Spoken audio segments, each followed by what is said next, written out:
Welcome to Community Cuts live from Brooklyn, New York, Salon Leahing. We're in this beautiful establishment. They've been here at least 20 years. And as you know, family, this is February 28th, and we're supporting only Black businesses. So come on out to 732 Washington Avenue between Prospect Place and Park Place.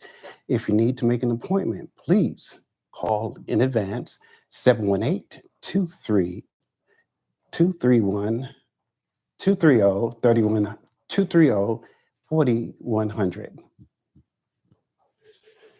Well, family, we have Rickie here, Rickie James, and we also have Alicia Boys, a Brooklynite, both of them Brooklynites. And they're going to give us a little history and some knowledge and all the good stuff that all Brooklynites need to know. So I'm going to start out with Rickie.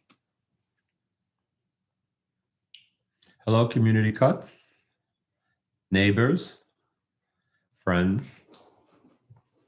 Issue today, Community Cuts, we are having a conversation, an interview-like conversation with Mrs. Alicia Boyds. I am Rickie James. I am a preservationist by trade. I study under the field of architecture. If you remember, I did present my book while I was here. It went over well. I had 3 purchases of my book during that time. This is Alicia Boyd. She can introduce herself and what she does. Hi, my name is Alicia Boyd. I'm a community activist in the Crown Heights Flatbush community. I focus on rezonings, development, anti-gentrification, and displacement initiatives. I'm an educator by trade, and we have a website. Our main focus is to educate the community, both here in the Crown Heights Flatbush area, but also in the wider New York City, about housing initiatives and other political things that are happening in the city around housing. I have a few questions for Mrs. Boyd. I have been dying to ask these questions for many, many years. As if you know, the borough president or the mayor of New York was once Ed Koch. During that period, they did a shoveling of dirt on the Atlantic Yards in order to start building housing in that area. They have not completed it as of yet. What I wanted to know from Mrs. Boyd, if at all she has the knowledge or the background or the involvement of that project to straighten us out about housing in that area, and whether they're going to eventually or finally get into the affordable housing issue or housing at any rate. Well, the Atlantic Yards is a very typical way in which the city takes large swaths of land and they develop it underneath the promise of providing, quote unquote, affordable housing. That catch-all phrase can include, people who make up to $300,000. And so there's always a question, affordable for who? But it's a land grab that they do underneath the guise. And then what you find that after they've grabbed the land and developed it, that the housing doesn't actually happen. And Atlantic Yards is really that type of model. For 20 years, we were promised, quote unquote, affordable housing, and the stadium has went up and all the other developments have went up from that program, from that to plan, but the housing portion still has not materialized. There were several different owners. The original agreements, community benefits agreements, became null and void once they sold the property to a different developer. So all the community benefits that were promised never happened. And we're still waiting for the housing. It still hasn't come. what they have built there on Pacific Street, they have started to add on to it a tower on the lot where Modell's and the train station that is sitting there empty, a tower on that property. I don't know if they're going to do that. There's people for it and there's people against it. But you still have the mall sitting there and the Long Island Railroad sitting there. What's going to become of that, Alicia?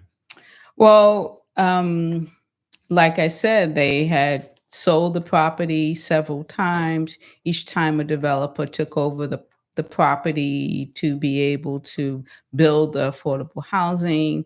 There was always some complication. They couldn't do it. They didn't have the funding. The last developers said that they were going to go into bankruptcy.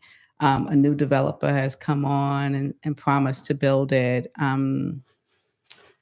They always make the claim that they need to have the more expensive properties built first in order to cover the affordable component, even though almost the entire development project is funded by state, city, and federal funds. And people have really basically given up on that project. Nobody's really fighting for it any longer. Wow. And it's just out there. Will we ever get any housing from that? I don't know. Another question about that area of work in that area, the Atlantic Yards. There was a point when the construction workers were seen whistling and tormenting the area people, stopping the cars and whistling at the girls and presenting themselves out in public. This was before they had the scaffolding law is stricter as it is today. But is that something that has prevented our issue with affordable housing or completing this project? I wouldn't say that. I mean, I knew personally people who have worked on the project, and basically it was just not well thought out from the beginning. They wanted to do this kind of domino kind of building. So they would actually build the structure and then place it onto the land and then take another portion and build it in another site and then come and put it on top. And that just became completely prefabrication. And it just became a mess.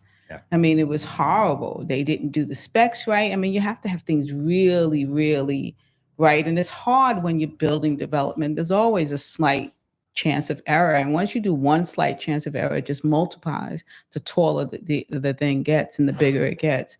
And so it became just a hodgepodge it was just a mess. It was just, and so you wind up building this contraption that nobody wanted to take responsibility for because It was a mess and it wasn't going to pass inspection. And so then it just went from one developer's hands to another developer's hands. And so I'm not sure about the whistling and the construction workers, but I think from the beginning, and people had stated this, from the beginning when people were protesting, like the plan wasn't thought out. It was not going to be feasible, was not going to be affordable for the residents. And their predictions wind up being true. One contractor group of individuals that I have been working hard with on this Atlantic Yards is Brooklyn Speaks. They're a group of individuals from Atlantic Avenue. They want this project done, completed, and over with. Have you ever heard, or do you feel that you are familiar with the Brooklyn Speaks group? No, I don't think that I'm familiar with that group. Sorry about that. All right. Let's change the subject. We go on to tall buildings. Franklin Avenue, Mm, the Brooklyn Botanical Gardens, mm-hmm. where everybody in Brooklyn has always once been there in the Brooklyn Botanical Garden. Maybe not for a lot of times, but once, in their lifetime had been inside the beautiful botanical gardens. I have heard that they are building something that's towers over the Brooklyn Botanical Gardens and shadows what it is that's there. I didn't like that. I always thought of those army graves statues that are along the lining of Eastern Parkway as all that they're going to do in construction in that area, because who's on the Empire Boulevard, the wealthy. And I want to know, is it that you did? Well, they had a plan back in 2012 well, actually, during the Bloomberg administration. The Bloomberg administration had identified a lot of different communities where they wanted to have massive development because of the potential to build and make money. This neighborhood, the Crown Heights neighborhood that butts up against the Brooklyn Botanic Gardens, was one of those neighborhoods. And so they had identified this neighborhood for what we call a district-wide rezoning. And that means is that they were going to take a large swath of this land and they were just going to change and increase the zoning. It's very similar to if you go downtown Brooklyn and you see all of that development that's down there. That was a result of a rezoning. And they wanted to do the exact same thing in the Crown Heights, Flatbush area in my community. And so what we did, and we wind up being the first community of color ever to do this, is we stopped that. We just did not let that rezoning proposal happen. Right. And we did it by organizing, protesting, got arrested a couple of times. But we stopped that and we made history because it was just unknown for a Black community to have that kind of power. And so fast forward 5 years later, when that district-wide rezoning was not going to happen and could not happen because they kept trying, but it just didn't happen. They decided to do it piecemeal. So they decided to buy up the land along Franklin Avenue that's right against the Brooklyn Botanic Gardens. And they decided to ask for, quote unquote, a rezoning. So this was the only area in our neighborhood that actually had protective height limits. And these protective height limits was done during the Dinkins era, when Mayor Dinkins was in office for those short 4 years. The 80s. And the Brooklyn Botanic Gardens says, oh, we're developing these conservatories. We have this land against us. We can see developers down the line. We want to build higher here. Can you help us? And so the city at the time said, yes, we can put some height limits there. They didn't decrease the buildable space. They just put height limits on it. So they had, and so that took effect in 1991. And then here comes, the de Blasio administration supporting the developers to break those height limits and build from 17 stories to 480-story buildings. So, but what they decided to do is they had a 3-block radius, but they didn't want to put the whole entire 3-block radius together. So they broke it up. And they broke it up in 2 rezoning proposals. The first rezoning proposal was going to be only 17 stories. So that was like the small development project that was going to make the way for the bigger one, what we called the monster. The monster was going to be 480 stories, about 3 towers. It was supposed to be huge, in a 6 to 7 story height limited zone. So the first one passed. Our city council person, Lori Cumbo at the time, agreed to the development project. It passed. We filed a lawsuit and we won in the lower courts, which was a wonderful thing. We fought the developers. They had a team They had over 29 lawyers that showed up, and they kept switching from one law firm to another law firm. They must have had about 11 law firms altogether, including Corporation Counsel, which is the city's attorneys, and that's the largest law firm in New York City. We won in the lower court underneath Judge Bodie. Judge Bodie had agreed that they did not do their environmental review properly, and that they were supposed to look at the sewage and water impacts, because you were about to be bringing in over 10,000 people underneath this rezoning on plots of land that only had one toilet.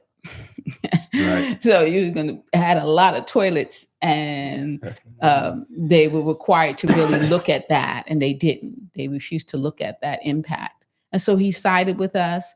We went to the second department, and unfortunately, the second department did not agree with us and overturned his decision. And then we went to the state, and the state did not take our case. So we lost that fight. But in the meantime, the monster was also being proposed. And this time, the city had stated that 480-story or 48-story building was not going to have any effect on the Brooklyn Botanic Gardens. And so we filed the lawsuit there, and we won that because the city had to turn around and change its position. And so that development never went through a land use process. It started, but it never finished. And again, we made history. Right. Because once an application is certified, a rezoning application is certified, it has a 99.9% chance of passing. And we are the exception. We are the only community that's ever had an application that was certified to not pass into law. So here we were making some major positions here in the community and really fighting. So we thought that was the end of it, but it was not. They are currently building that 17-story building, the one that we had fought and then we had lost eventually. The developers came back because they could not do the monster, the 48 stories. They came back with 15 stories proposal, and then they wind up with 10-story proposal passed by the current city council person, which is Crystal Hudson. Crystal Hudson negotiated what she calls negotiation on behalf of the community. And the affordable category is for what we call the for people who make starting at $141,000 for a single person, up to people who make $298,000, and that's the affordable category for the right. I mean, in our neighborhood, where the average is $55,000 for a family of four, so clearly the affordable is luxury. It's luxury for us in our neighborhood, but that was the deal that she negotiated on our behalf. The negative effects is that our the shadows are going to be all over the Ebbets Fields playground, the schoolyards. And that was the deal that she made for us. Is that project completely dead as of now to our side of the issue? No, the project was already passed. So there's two different types of projects now being proposed. One on Franklin Avenue, and that has already passed the city council. They will be building the 10 stories. It will be overshadowing Ebbets Field. We will get affordable housing with studios that start at $3,500 in the affordable category. And for people who's beginning, the lowest would be people who make $141,000. That's already a done deal. It's already done, passed. And then they went around the corner to Empire, and that's another development that's on its way. This development is being proposed by a former drug dealer who went to jail. His name is Alex Ajim. at Jim, and he was pardoned by Trump. Which, that's common nowadays, right? Yeah. I mean, everybody can basically steal, and as long as you some Trump, you can get off. As long as you got money. That's right. So he was pardoned by Trump. So he took his drug money and bought a piece of property on Franklin on Empire Boulevard, and now he's proposing a 15-story building. And again, the affordable category is not affordable for the community. It's going to overshadow all of the schools and playgrounds in the neighborhood and all of the open space for the children in the neighborhood. And the only thing we're going to get back is, again, housing that's not affordable to us. Is this by where the old roller skating rink was? Well, it's across the street. What they're trying to do is they're trying to use the current... The botanical gardens. Right. They're trying to use this current development on Empire as a model because they want to rezone all of Empire and say, this is the type of housing that we want. We want housing that's, 15 stories. We want to be able to have, the affordable for high-end renters and luxury housing on Empire. Will that go to Ocean Parkway or Ocean Avenue? Well, no, actually, it would go to Flatbush.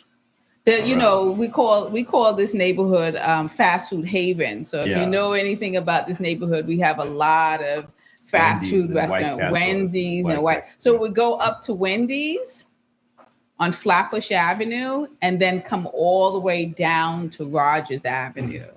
And so on both sides of Empire. So the idea is to get more of those developments to happen. Again, trying to do a district-wide rezoning, but they also have applications pending for private ones. That sounds completely done and prepared, and in the future, it's worked on. Well, it's not done yet. It hasn't been. It's still in what we call the land use review process. Land use. The city council has to still vote on this. And the ULIP? Yeah, the ULIP. Yes, still there. And so it's not done yet. Our city council person, Crystal Hudson, still has the power to say no. Come on, Crystal. And she also still has the power to negotiate better terms for us, to demand that the heights be lowered to protect our public green spaces and our children's garden and the playgrounds and the schoolyards. And she still has the power to negotiate better housing terms. Whether she will do that or not, that's questionable. Okay, we're going to end that part of the conversation. We are going to bring up something that began with me and you, Mrs. Boyd, the Fort Greene Park, and the battle in the courts at Fort Greene Park. You brought to the Brooklyn community where I left off in Brooklyn. And when I did get back to Brooklyn from Buffalo, they brought up the removal of and the disintegration of trees.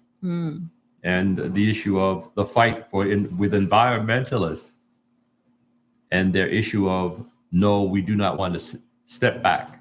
We don't want this happening in our neighborhood. This is what I really admired you for. Well, the Fort Greene has been fighting very hard for about 5-6 years to stop the destruction of 80 mature trees in Fort Greene Park, just to pave it with cement and have vendors set up in the park. There was one lawsuit and they won that lawsuit, and now the Department of City Planning and the Parks Department came back with a new plan, basically the same plan, but they just fixed it up a little bit. And so there's a new lawsuit that's now pending. Again, this is a part of Crystal Hudson's district. She has power to stop it. She has not used her power to stop it. They want to destroy these 80 mature trees in the time of climate change. But that's not the only park, right? There's also Mount Prospect Park. That's also in Crystal Hudson's district on Eastern Parkway, where they want to put the largest skating rink in the East Coast. Again, paving it away. So Crystal Hudson seems to have a pattern of allowing corporations and private entities taking out public land, right? To monopolize it and make money off of it, because all of these deals are all about money, right? It's all about generating income. That's what it seems like. And and these are all public spaces, right? The Brooklyn Botanic Gardens is a public space. The playgrounds and the schoolyards are public spaces. Fort Greene Park is a public space. Mount Prospect Park is a public space. And so what you see is a pattern in which the for-profit entities, these corporations, are now coming into public land and using it to make money. And basically, our city council people are almost selling it. Yeah. it's like our public land is for sale. But then they turn around and say, oh, but we're trying to do a benefit to the community. So I asked Crystal Hudson, how is it a benefit to have a 15-story building that's going to overshadow all of the children's playgrounds and schoolyards and the parks where they play? What benefit did they get? Because they're not getting housing, because you're targeting a family of four who makes $140,000, and the community that you're building this in is a family of four makes $55,000. So we're not getting any benefit, right? We're getting they're just, what benefit are we getting? And the same thing with this, the park, Mount Prospect Park, as well as Fort Greene. Gentrification. I have a question. A question came up on the computer. Has anyone done an analysis of whether or not these developers are donating to the campaigns of the people who are selling out Brooklyn? That's a very good question, because we have done an analysis, and it's called independent expenditures. It normally happens at the end, right? 2 to 3 weeks at the end of an election cycle. Crystal Hudson got $335,000 from special interest groups. One from the real estate industry, one from the union, and another. She had 4 sources, I believe. So yes, whereas the person who was running against her, Michael Hollingsworth, when it was an open seat, 2021, did not get that. And that $325,000 literally pushed her over the finish line, because they were neck and neck. Really, really a tight race, a really tight race. But with that additional 325,000, yes. And that's the pattern in our neighborhoods, in our communities, is the ones who get that additional money are the ones who wind up representing us. And so we wind up being powerless in our community because of it. I have a follow-up question. What would you advise people to do to begin to join you in this fight that you have against the real estate industry? Well, the primaries are coming up, and we don't vote in the primaries. We tend to look at the election in November, but the decisions are made in June. People need to wake up to that fact. We got a lot of people who are registered. People need to get up there and think about voting in June, and understanding that that's really where the decisions are made, because this is a Democratic city and everybody votes Democrat. By the time you get to the November election, who's going to be the Democratic candidate has already been decided in June. So you need to start owning your power. The community, the Black community needs to start owning their power. And they need to start getting rid of incumbents that are not respecting the community. If you're seeing development happening, if you are having an issue with affordable housing in your neighborhood, then it's more than likely your city council person is not doing their job. You need to be going to those polls in June, and you need to be voting them out. They should not even be on your list, right? Don't even put, someone like Crystal Hudson on your list, because you have a list now, your voting options. Don't even do it. But vote in June. Vote in June. Vote in June. Gentrification. Well, it started back underneath the Bloomberg administration. The Bloomberg administration came out and said, I want this to be a city of the wealthy and the rich. So what he did is he did this massive amount of what we call rezonings. He downzoned basically almost all the white upper middle class neighborhoods and stopped developers from being able to develop there. And then they turned around into the Black neighborhoods and then allowed multiple development to happen there. Williamsburg is an example of that. Downtown Brooklyn is an example of that. So what it did, it drove all of the development projects into Black and brown communities.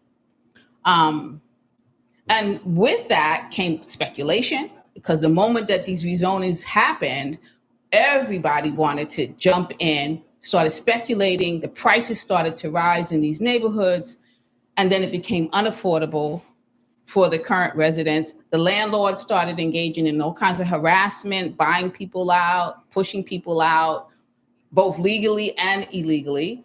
And so you had this mass exodus of people of color in these neighborhoods that have been targeted for and successful at getting these rezonings. So that was the Bloomberg administration put that into place. And then de Blasio came behind them and picked up the mantle and then started rezoning more communities of color. So now we're in a housing crisis, but the housing crisis is not in our neighborhoods because we still had affordable housing.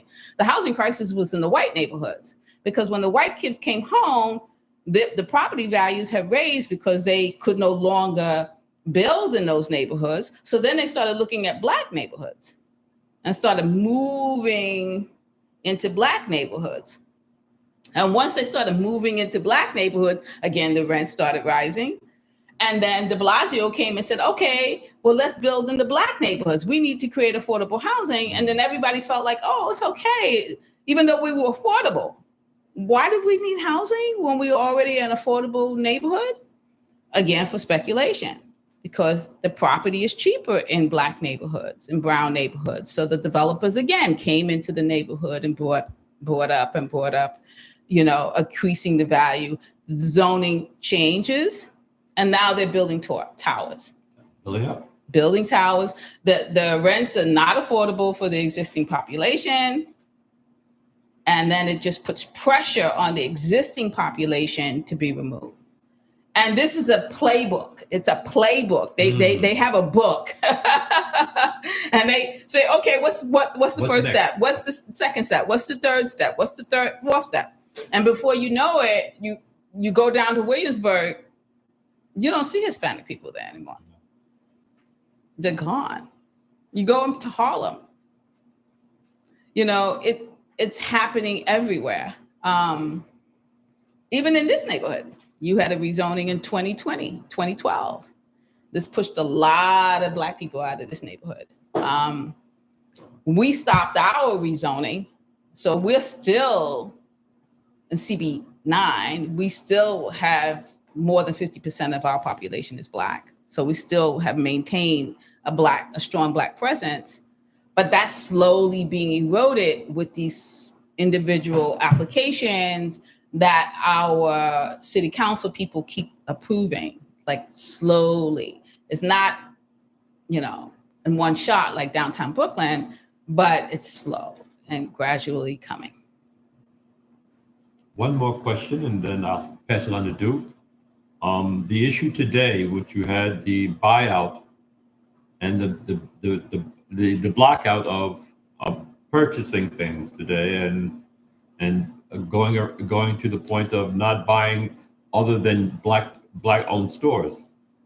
Was that a issue for today, or was this just an event that we are trying? Well, people are, so now we're moving to a national platform, right? People are just, I guess we're kind of in shock, like if you're walking down the street and somebody came up and slapped you, you probably wouldn't react first, right? You just probably be in shock, like, did this person actually slap me? And then you would probably react, like, yeah, they did. Let me slap them back. And that's like Trump. Like we just keep being in shock, like, So one of the black people, the first person to hit you back right away, they don't do that any longer. Well, the idea, we did the boycotts back in the 50s. Come on, we have a history. We have a history of boycotting. It was not considered violent. Black power was not considered violent. It was an act of aggression, but it's not a consideration of violence. Black power is a political party. And that's what people wanted to do today. They wanted to boycott people like Target, who decided after, to remove their policy of hiring Black people, people of color. So the idea was that today we will own our power. We will say we will not buy from big corporations. We would just have this one day. You don't buy from Target. You don't buy from any big companies. You stay off the internet, and so that you can show that you have power. Yeah. Because it's economic power that matters. And we have economic power here, right? We have economic power. And so it was a way. I don't know who created this day. I'm just following along. I heard somebody just told me, hey, the 28th is, boycott day. So I sent out a mass email and said, today is the day. Do not buy. Is it going to be successful? I think so. I think we need to do it again and again and again and again, and we need to start showing our power. I want to see the effect of this day. Yes, and let it be known, and let more people be a part of that process. Yeah. Because I didn't really know about it, but my daughter told me about it, and then she sent me something. And then somebody else sent me something. So I found out about it and I spread it today. But I think it's important. We have to show that we have economic power, that we're not just going to sit there and be slapped. Yeah, that's correct. Matter of fact, the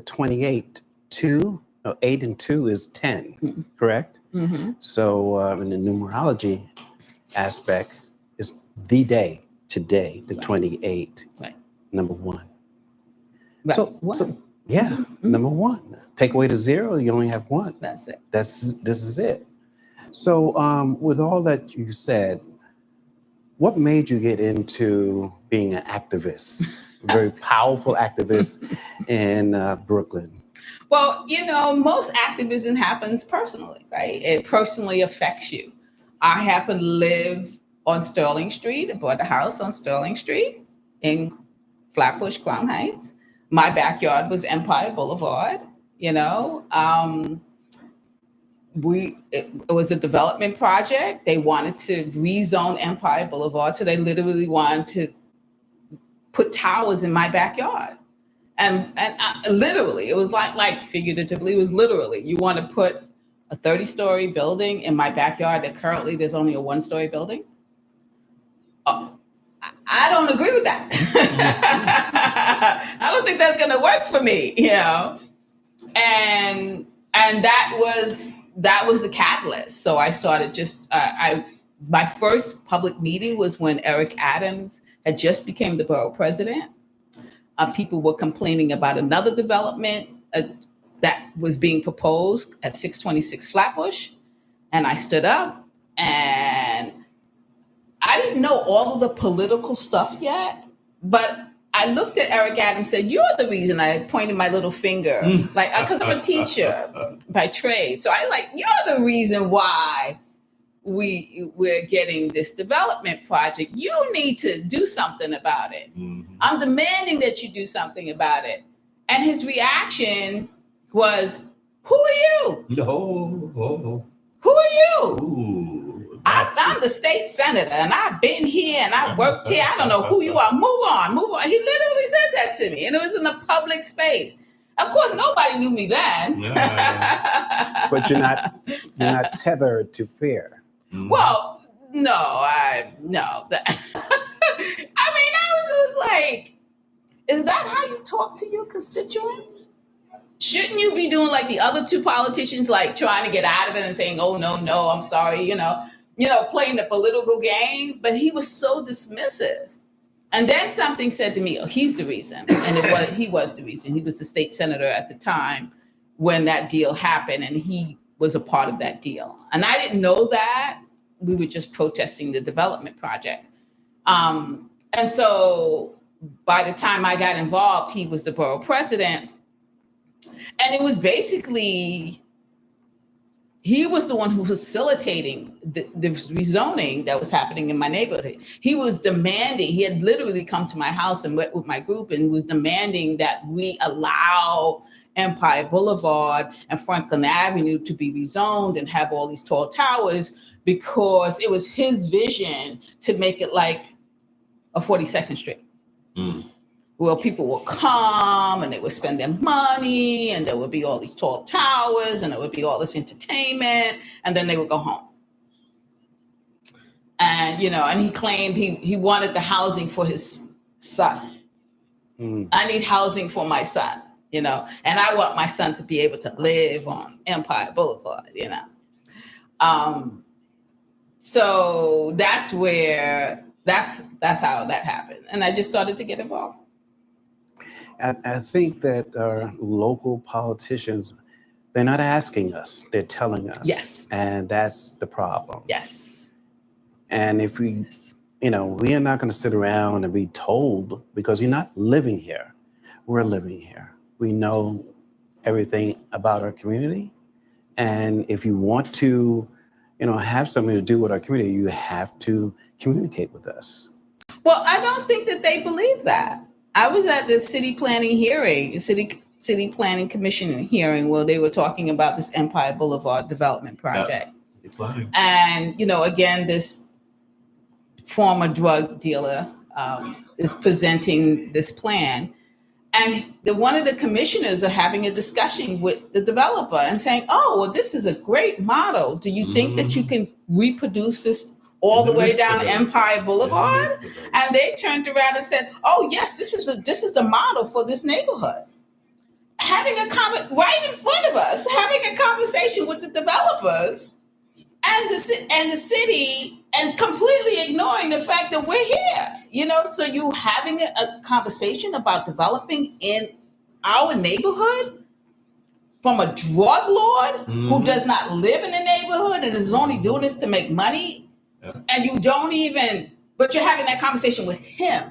And he's telling you how, yes, this is a model. This is what we want to do. This is what we're going to be doing in this neighborhood. And we're sitting here, and I'm just like, okay, we're not even in the conversation. We're not even in the conversation. And the reason why we're not in the conversation is because our city council person has allowed that to happen. Yeah.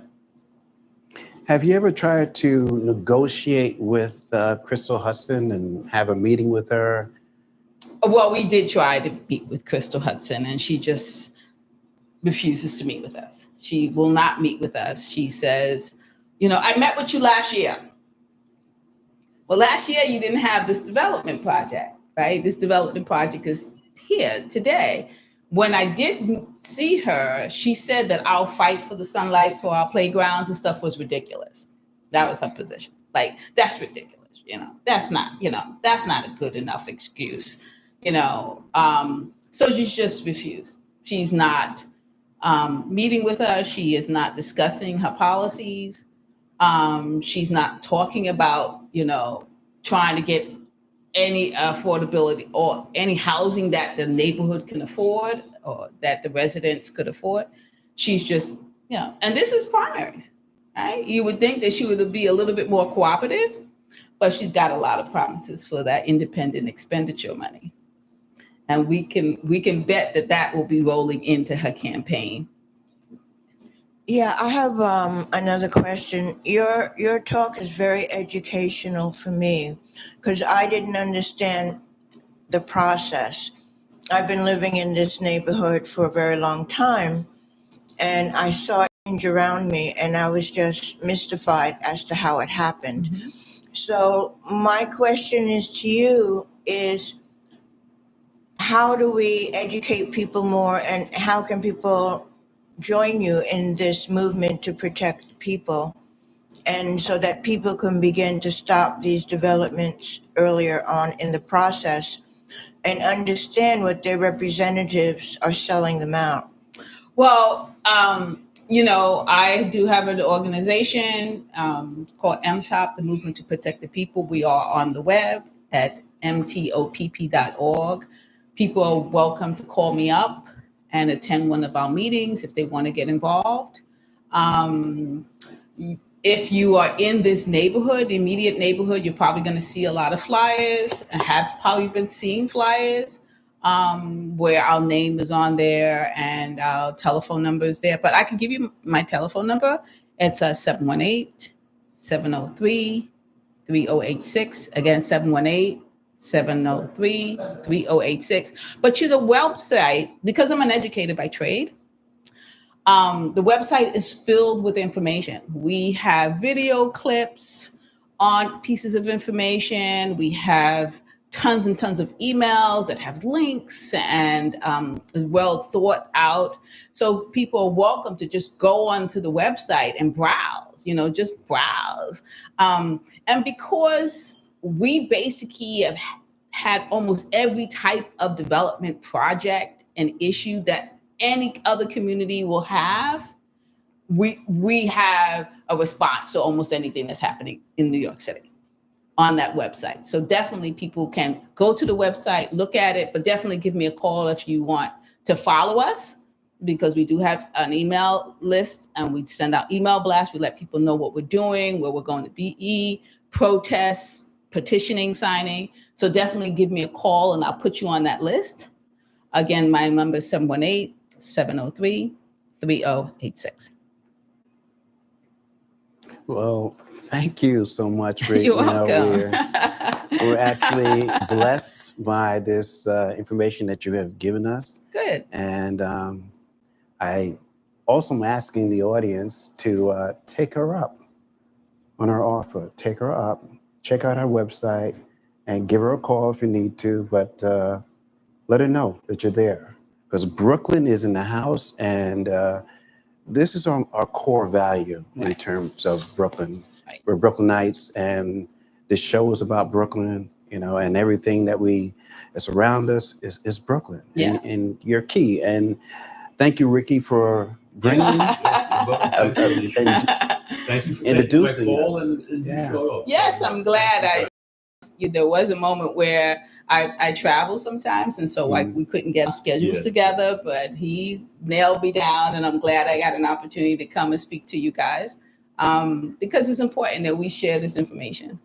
Yeah. Absolutely. I just wanted to mention that the website and phone number are in the description, so if people didn't jot it down, they should just gaze down and get the information. Yes. Thank you, Catherine. Anything else that's coming up that you may want to share with us? Well, again, the primaries are coming up, but also the mayor is trying to change the constitution of our city, called the city charter revision, in November. That will be coming before the voters, in which he's trying to get rid of what we call city council deference when it comes to development. That's a really an interesting topic. It's probably not something that we could do right now, but it's definitely something that, if you don't mind, I would like to come back and explain a little bit more in depth. But it is something that's on the horizon that will take the power out of the city council's hands to be able to negotiate on behalf of the community. And so while some city council people use the city council deference for their own personal goals and aspirations, others do use it to protect their community.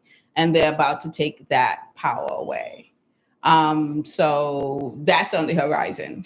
That's on the horizon. And that's something that we are looking at, we're following, we have videos on it, we have information on it. And of course, the primaries, we are pushing really hard. We're really pushing hard. We're doing a campaign on trying to get people to come out for the primaries. Well, thank you so much. You're welcome. And are you running? Oh, I was a block away. Wow. Literally, I was a block away. So everybody wanted me to run in 35. I'm a block away. I'm literally across the street. Mm-hmm. Because if I hadn't been in 35, I would have ran, right? I would have run. 40, which is where I live, is being held down by Rita Joseph, and she's not allowing any development to happen in the neighborhood. So she's doing a good job as far as I can say. She, is such a stark difference between all the development that's happening in Crystal Hudson's and none that's happening in Rita's. So she's doing a good job. I'm not running against her. She's doing a good job. And but sometimes you need people from the outside. You need agitators. You need people who are going to push. And I'm just happen to be really good at that. So no running for me. But I do push. I do push. Okay. Excellent. Thank you so much for coming on to Community Cuts. You're welcome back anytime. We love that. We love your energy. Your energy is excellent. Well, you're welcome. Well, family, you had a chance to hear great information. Mrs. Boyd has given us some excellent information. I'm challenging you, family out there, to go and check it out and give us a call. Give us a call. Well, this brings us to the conclusion of Community Cuts for tonight. We welcome you back next week, every Friday night at 7 o'clock. Again, 732 Washington Avenue, Salon Leahing. We're asking people to come out and support them. 718-230-4100 if you need to book an appointment. Excellent beauticians, excellent barbers. They are the ones. So with that being said, thank you, family. Going to say good night to you. And Alicia Boyd, you're come back. Yes, I will. You promised to, put me on. I'll be back. I would like to come back and explain a little bit more about the city council, the city charter revision that's happening. That's a very important initiative. So I would like to come back and explain that to you guys and then keep you informed about what's happening. We appreciate that. Okay. Yeah. And my brother, Rickie, thank you. You're the man. Always a pleasure. Always a pleasure, dude. Thank you. Like helping a friend.